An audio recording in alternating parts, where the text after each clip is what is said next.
C'est un gros ouf de soulagement. Le RC Lens jouera bien finalement en Ligue 1. Le comité exécutif de la Fédération française de football l'a validé hier soir. Dans ce bar de supporters lensois, on attendait cette décision avec impatience depuis plus d'un mois. Une très grosse émotion.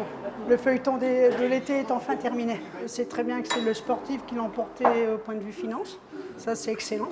Car c'est l'incertitude sur les finances du club qui avait menacé son accession en Ligue 1.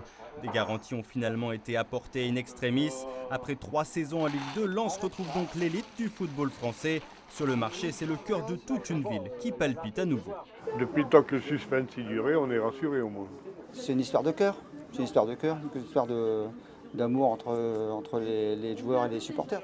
Une joie aussi pour les enfants en stage de foot cet été au centre d'entraînement du RC Lens. C'est bien qu'il soit resté en Ligue 1. Il y a une fierté? Oui, il y a une très grosse fierté, oui. Pour son président historique, Gervais Martel, l'objectif du RC Lens est d'accéder au top 10 de la Ligue 1 à la fin de la saison prochaine. Maintenant, on est déjà passé à autre chose, c'est préparer l'équipe parce que dans 10-12 jours, on a notre premier match à Nantes et on va rentrer dans le vif du sujet. Autres incertitudes aujourd'hui levées, c'est bien Antoine Comboiré qui sera le coach du RC Lens cette saison. Et le temps des travaux de leur stade Bollaert, les 100 et or joueront au stade de la Licorne à Amiens.